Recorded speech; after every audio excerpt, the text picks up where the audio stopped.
Bismillahirrahmanirrahim. Elhamdülillahi Rabbil alemin. Vessalatu vesselamu ala eşrefil enbiyai vel mursalin. Nebiyyina Muhammedin ve ala alihi ve sahbihi ecmain. Rabbi şrah sadri ve yessir li emri ve ahlul uqdeten min lisani yefqahu qavli. Əziz qardaşlarım, bugün mən sizə bir mövzu haqqında danışacağım. Ancaq çox qısa şəkildə danışacağım. Çünki mövzunun özü olduqca uzundur və bizim niyyətimiz var bunu səsli şəkildə də xalqımıza çatdıraq və əgər bu səsləndirilmiş olsa 2 saatdan çox çəkəcək bunun səsləndirilməsi. Amma buna adam məsələn istər evdə, istər maşında, istər başqa bir yerdə dinləsə və düşünsə bu mövzu ona çox təsir eləyəcək. Bu mövzu kitab halında olacaq. Kitab halında əldə edib onu oxumaq istəyənlərə də faydası olacaq. Kitab da bir həftəyə hazır olmalıdır. Artıq hazırdır, redaksiyası gedir. Kitabın çapı yox, çap olunmayacaq kitab. Sadəcə PDF şəklində olacaq. PDF şəklində kim istəsə götürüb oxuya biləcək. Ancaq burada bir məsələ var. Bu kitabda olanları adam təkliyə çəkilib oxusa, xəlvətdə, sakitlikdə, yavaş-yavaş Allahın və Peyğəmbərinin sallallahu aleyhi və səlləmin dedikləri barədə diqqətlə düşünsə, onun həyatı tamamilə dəyişəcək. O həyata başqa cür baxacaq. Kitabın adı Ölümdən sonraki həyatdır. Ölümdən sonraki həyat. Bu kitabı yazmaqda məqsədimiz odur ki, insan onu oxuyandan sonra biraz düşünsün. Bu dünyanın fani olduğunu dərk eləsin və bu dünya üçün yox, axirət həyatı üçün çalışsın. Və ölümdən sonra insanı nə gözləyir? İnsan onu bilsə, bütün pis əməllərinə son qoyub, yaxşı işlər görməyə çalışar. Vallahi ki, əgər yer üzündə olan insanlar ölümdən sonra onları qəbirdə, sonra məhşərdə, sonra axirətdə nə gözləyir bilsələr, yer üzündə əmin-amanlıq olar. Bütün o ölüm hadisələrinə, başqa digər fitnə fəsada son qoyular. Mövzuya başlamamışdan əvvəl elə həmin kitabda olanların xülasəsini deyəcəm. Kitabı sonra gedib istəyənlər geniş şəkildə özü oxuya bilər. Kitabın müqəddiməsində qeyd etmişəm ki, fərz edək ki, bax burada oturanlardan hər biriniz biri məsələn fikirləşir ki, 1 saatdan sonra gedim adam öldürüm. O biri fikirləşir ki, 1 saatdan sonra gedim narkotik qəbul edim. Biri fikirləşir ki, 1 saatdan sonra gedim içki içim şərab məclisində. O biri zina, o biri oğurluq, o birisi sələm yemək və s. Hərə bir cür günahı fikirləşir ki, 1 saatdan sonra edim. Birdən bu qapıdan içəri ölüm mələyi daxil olur və yaxud Cəbrail əleyhissalam. Və hamımıza deyir ki, 5 dəqiqədən sonra öləcəksiniz. Burada oturan o adamlar 1 saatdan sonra etmək istədiyini yenə fikirləşəcəkmi? Əlbəttə yox. Artıq yəqin bilir ki, 5 dəqiqədən sonra öləcək. O 5 dəqiqəsini Allahdan bağışlanma, tövbə buna sərf edəcək ki, Allah onu günahlarına bağışlasın. Hərçənd bu fərziyyədir. Yəni, mələk insanla gəlib danışmır. Mələk ancaq Peyğəmbərlərlə danışır. Lakin real misal çəkmək üçün həkimin xəstəyə qoyduğu diaqnozu misal çəkə bilərik. Adam xəstədir, gəlir həkimin yanına. Həkim müayinə edir, deyir ki, səndə filan xəstəliyi var. 2 aydan sonra öləcəksən. Adam 1 il sonra planlaşdırdığı işlər barədə nə düşünəcək? Ümumiyyətlə, həmin adamın nə cür əhval-ruhiyyəsi dəyişəcək? Birdən-birə bütün həyat onun gözündə heç olacaq. Ki, bu boş həyatdır ki, fani dünyadır ki. Elə deyil?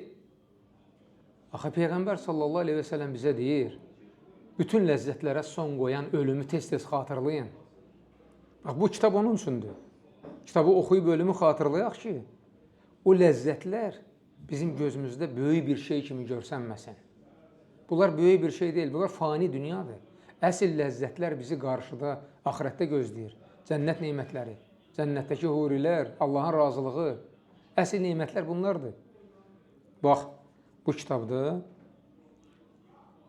ölümdən sonraki həyatdan bəhs edilir ki, sonra insan peşman olub deməsin, bax, Quran ayəsidir ya bu dediyim. Kaş axirət həyatım üçün əvvəlcədən hazırlıq görəydim. Bu Quran ayəsidir. Qiyamət günü peşman olub belə deyəcəklər. O biri ayədə gör nə deyir. Kaş Peyğəmbər sallallahu aleyhi ve sellemin yolunu tutub gedəydim. Kaş filan fasiq ilə dost olmayaydım. Haqq mənə bəyan olandan sonra o mənə azdırdı. O mənə haqq yoldan döndərdi. Bax, bu peşmançılıq olmasın deyə indidən bu haqda düşünməyə lazımdır. Bu kitabı yazmaqda da məqsədimiz odur. İndi kitabın içindəki olan xülasəni deyəcəm. İstəmirəm, çox uzansın mövzu. İstəyirəm ki, bu kitabı əl-əl axtarıb tapıb oxusunlar. Kitabda olan fəsillər bundan ibarətdir. Qısa-qısa deyəcəm. 1. Ölümü xatırladan ayələr və hədislər. O ayələr, o hədislər ki, bizə ölümü xatırladır. Hər birinə bir dənə misal çəkim sizə, amma orada misallar çoxdur. Allah Subhanahu Teala 3 ayrı-ayrı surələrdə eyni ayəni deyir. Kullu nəfsin zəiqatul maut. Hər kəs öləcək. Quran-ı Kərimdə sənə 3 dəfə dalbadal xatırladır başqa-başqa surələrdə. Öləcəksən. Niyə düşünmürsən bu haqda? Peyğəmbər sallallahu aleyhi ve sellemin də hədisi səhabəsini dəfn eləyəndə həyatda olan səhabələrinə deyir ki, qardaşlarım, bu günün üçün hazırlıq görün. Bu günün üçün hazırlıq görün. Hər kəsi qoyacaqlar onsuz da ora. Vaxtı var. Bax, bu xatırlamadır. Ölümü xatırladırıq insanlara. Sonra gəlir ölüm anı.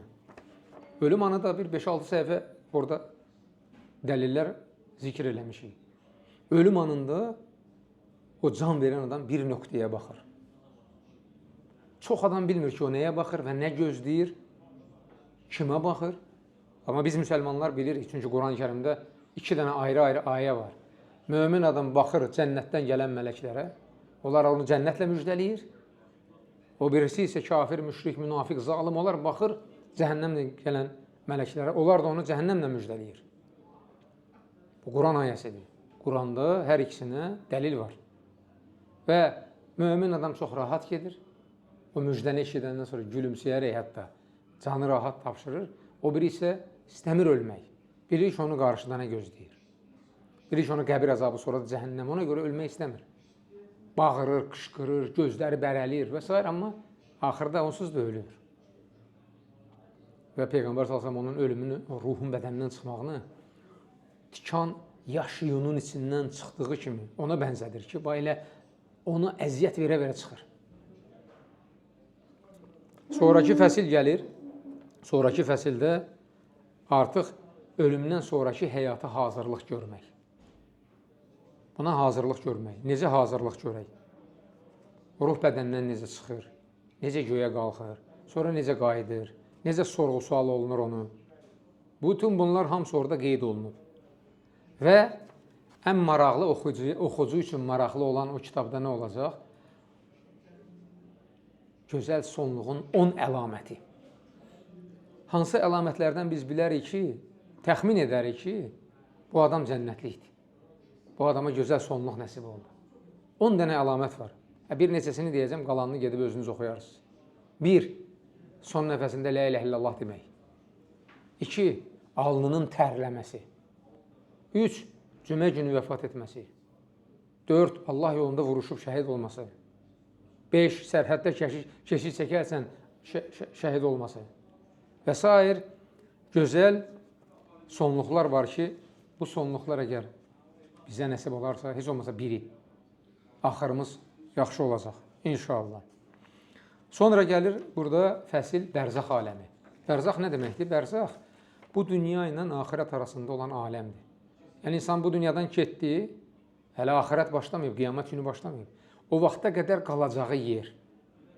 Fərqi yoxdur, onu qəbirə bastırdılar, yaxud yandı, yaxud suda batdı, kül elədilər, fərqi yoxdur. O bir aləmə keçir. Nə olur olsun bu aləmdən yoxa çıxmır adam, bunu yadınızda saxlayın. Sadəcə bir haldan başqa hala düşür və Allah əmr elədiyi vaxt təzdən o halına qayıdacaq. Bax, həmin bərzəx aləmində nə baş verir, onu biz bilməliyik.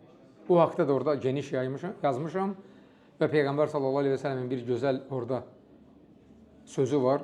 Dəfn eləyəndə sahabəsini deyir ki, indi o sorğu-sual olur.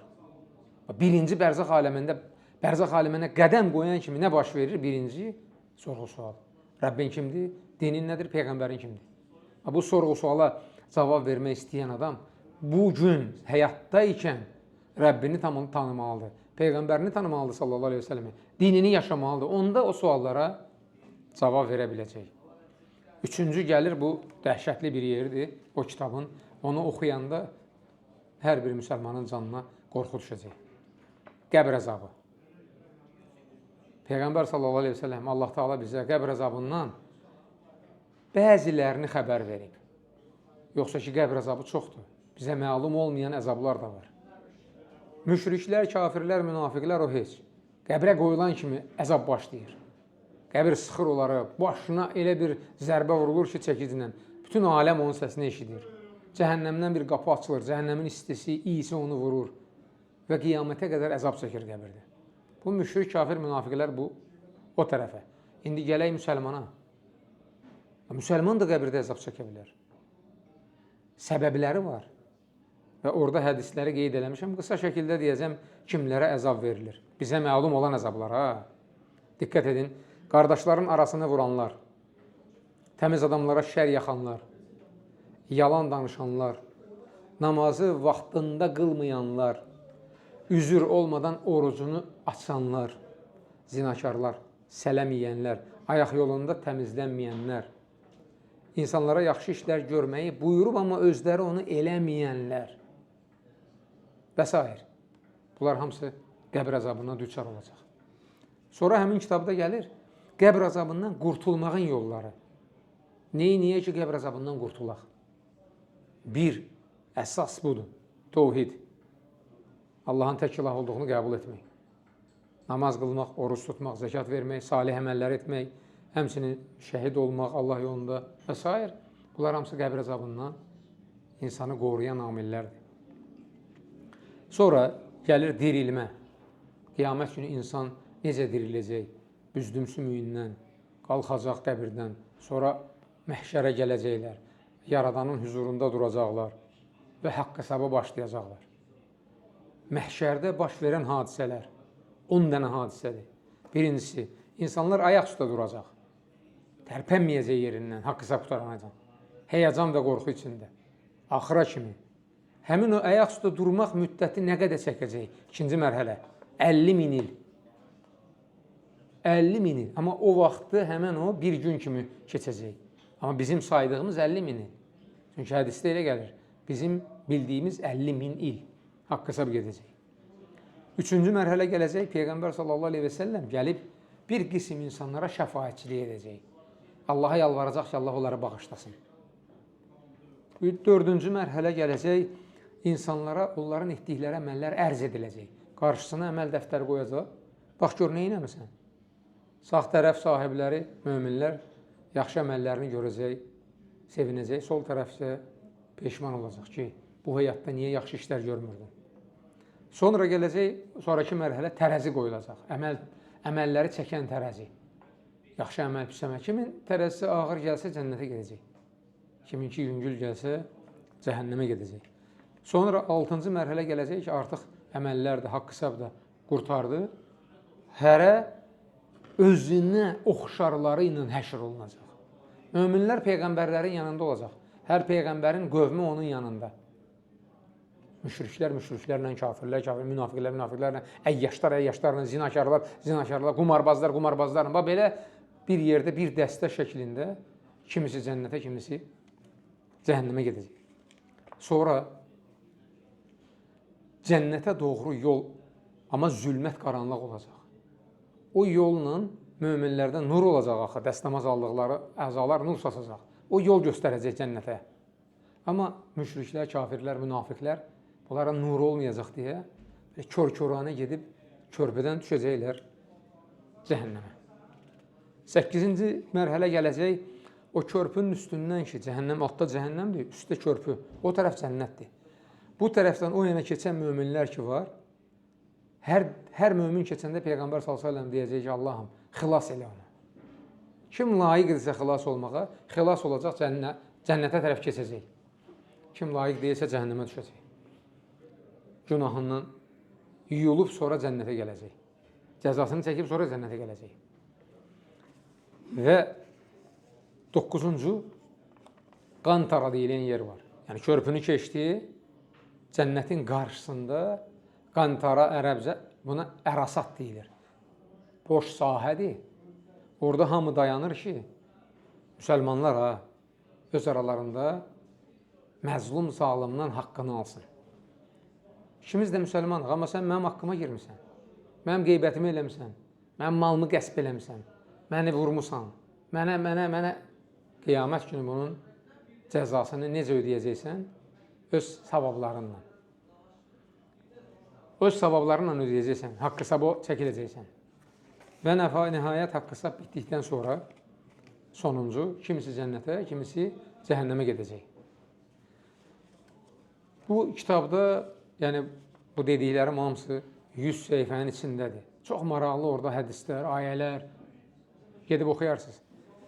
Sonunda, kitabın sonunda qeyd eləmişəm cənnətə son girən adamın əhvalatı. Bunu indi olduğu kimi oxuyacam, dinləyin. Bu çox maraqlıdır. Deməli, Peyğəmbər sallallahu aleyhi ve sellem deyir ki, Allah cəhənnəmə vasil olanlardan dilədiyinə mərhəmət göstərmək istədiyi zaman mələklərə əmr edir ki, gedin, qəlbində zərrə qədər imanı olan varsa, hamısını çıxardın cəhənnəmdən. Hamısını çıxardırlar. Onların elə bir ki, vücudu artıq yanıb külə dönüb, çıxarırlar onları, orada həyat suyu, çayı var. O çaya salırlar, onlar təzdən özünə gəlir, elə bil ki, cücərir təzdən, insan kimi. Təzdən hamısı cənnətə daxil olurlar. Deməli, bir nəfər qalır axırda. Axırıncı cəhənnəmdən çıxan bir nəfər. O çıxacaq, cənnətə girəcək, diqqət edin. Bu adam cəhənnəmdən çıxıb cənnətə girən sonuncu adamdır. Onun üzü cəhənnəmə tərəf olacaq. Və o deyəcək, ey Rəbbim, mənim üzümü oddan döndər bu tərəfə. Onun tüstüsü məni zəhərləyir, alovu da məni yandırıb yaxır. Allah s.ə.v. deyəcək, bu istədiyini sənə versək, başqa bir şey istəməyəcəksən. O da and içirdi, sənin izzətinə and olsun ki, bunu mənə versən, başqa heç nə istəməyəcəm. Bircə mənim üzümü o tərəfə çevir. Allah s.ə.v. onun üzünü oddan o tərəfə çevirir. Cənnətə çevrilən kimi, cənnəti görən kimi, deyir, ey Rəbbim, məni cənnətə yaxınlaşdır. Qapısının yanında olmasa olmasa. İçəri girməsəm də yaxınında olum. Cənnəti yaxından görüm. Allah s.ə.v. deyir ki, sən söz vermədin ki, daha heç nə istəməyəcəksən. Necə sözvə müxalif çıxırsan? Deyir ki, ey Rəbbim, qoy sənin yaratdıqlarının ən bədbəxti mən olmayayım. Allah s.ə.v. gülümsəyir, deyir ki, aparın onu cənnətə yaxın. Amma yenə ondan söz alır, deyir ki, bunu da yerinə yetirsəm, başqa heç nə istəməyəcəksən. Deyir, sənin izzətinə and olsun ki, daha heç nə istəyən deyiləm. Bir dənə bu olsun, cənnətə yaxın yerdə. Əmr edir, mələklər onu cənnətin qapısına yaxınlaşdırır. Qapıya yaxınlaşır, cənnətin içindəki o neymətləri, onun havasını, bağ-bağçasını, ağacları, gül çiçəyi, cənnətdəki huriləri, neymətləri görür, deyir ki, ey Rəbbim, mənə cənnətə daxil elə. Allah s.ə.v. gülümsəyir, deyir, vay sənin halı var, ey Adəm oğlu. Sən nə qədər vədinə xilaf çıxırsan. Söz vermədin ki, daha heç nə istəməyəcəksən. Allah s.ə.v. sanki onunla mərhəmətlə elə bil zarafat edir. Deyir ki, ey Rəbbim, bunu da versən, daha heç nə istəməyəcəm. Onda gör Allah s.ə.v. nə buyurur? Allahu akbar, bu Allahın mərhəmətidir ya, mərhəmətin genişliyinə bax. Deyir, ey Adəm oğlu, get sənə cənnətdə dünyanın 10 misli qədər yer bəxş edirəm. Dünyanın 10 misli qədər, o da belə baş qalmış halda deyir ki, ey Rəbbim, məni istehza edirsən, məni ələ salırsan. Mən kiməm ki, mənə dünyanın 10 misli qədər cənnətdə yer verəsən? Mən o boyda günahlar eləmişəm. Allah s.ə.v. gülümsəyərək deyir, get sənə cənnətdə dünyanın 10 misli qədər yer verirəm. Bax, cənnətə son girən adamın bu halıdır ya. Heç olmasa qəlbimizdə əgər zərrə qədər iman varsa Allaha, biz ümid eləyə bilərik ki, Bəlkə Allah bizə rəhm elədi, cənnətə girdik. Amma biz ümid eləyənlərdən olmamalıyıq axı.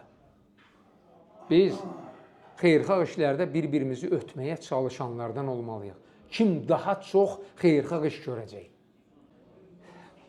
Allahdan istəyən budur ki, Allah Subhanahu taala bizə axirətə tam hazırlıq görmüş möminlərdən olmağı müvəffəq eləsin.